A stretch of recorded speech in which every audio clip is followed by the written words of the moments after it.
में आदरणीय श्री माता प्रसाद जी पांडे भी हमारे बीच में। यूपी विधानसभा में नेता प्रतिपक्ष के रूप में माता प्रसाद पांडे ने अखिलेश यादव की जगह क्या ली, उनकी ताजपोशी ने सियासी माहौल को गर्मा दिया। सबसे पहले मैं माननीय अध्यक्ष जी आपके प्रति आभार प्रकट करता हूं। जो शब्द आप मेरे लिए प्रकट किए उसके लिए मैं धन्यवाद भी देता हूं। माता प्रसाद पांडे ब्राह्मण समाज से आते हैं, इसलिए समाजवादी पार्टी के विरोधी सवाल कर रहे हैं कि आखिर पिछड़े, दलित और अल्पसंख्यक यानी पीडीए की बात करने वाली पार्टी ये क्या कर रही है। सबसे ज्यादा चर्चा में है बीएसपी सुप्रीमो मायावती का ये सोशल मीडिया पोस्ट, जिसमें उन्होंने लिखा, सपा मुखिया ने लोकसभा चुनाव में खासकर संविधान बचाने की आड़ में यहां पीडीए को गुमराह करके उनका वोट तो जरूर ले लिया, लेकिन यूपी विधानसभा में प्रतिपक्ष का नेता बनाने में जो इनकी उपेक्षा की गई, ये भी सोचने की बात। ब्राह्मण और दलित समीकरण के दम पर मायावती की पार्टी ने इतिहास में बड़ी कामयाबियां दर्ज की हैं। यही वजह है कि विधानसभा में एक ब्राह्मण को विपक्ष का सबसे बड़ा चेहरा बनाने का अखिलेश का फैसला उन्हें सतर्क कर गया है। मायावती ने एक्स पर लिखा, सपा में एक जाति विशेष को छोड़कर बाकी पीडीए के लिए कोई जगह नहीं, ब्राह्मण समाज की तो कतई नहीं, क्योंकि सपा व भाजपा सरकार में जो इनका उत्पीड़न व उपेक्षा हुई है वो किसी से छिपा नहीं।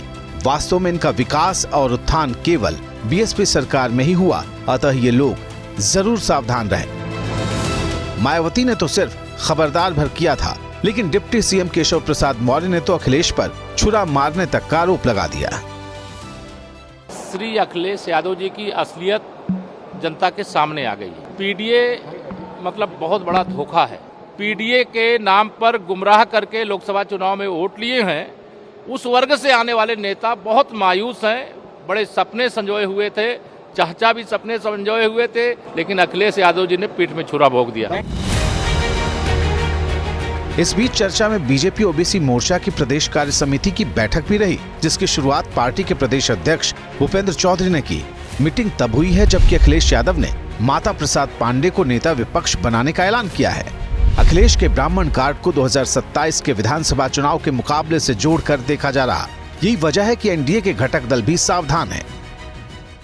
अब सपा वाईफाई बनी हुई है कांग्रेस की, नाम लेंगे पीडीए का, नाम लेंगे दलितों का, शोषितों का, और देख लीजिए अंतिम जहाँ समय आता है एक पहचान की आवाज़ बनने की, वहाँ इसी तरीके से 70 साल रहा पीडीए।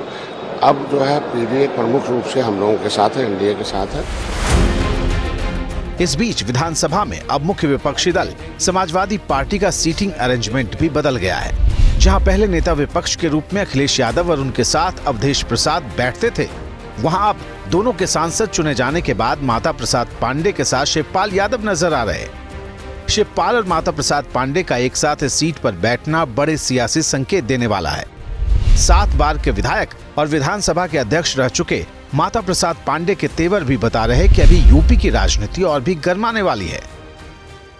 देखिए, पिछड़े लोगों की लड़ाई अगड़े ही सब लड़े।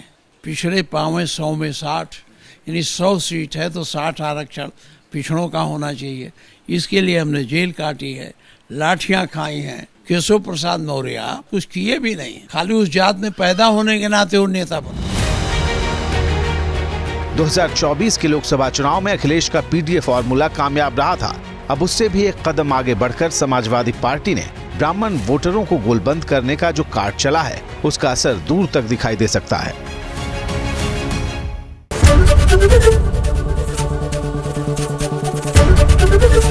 एबीपी गंगा, खबर आपकी, जुबान आपकी।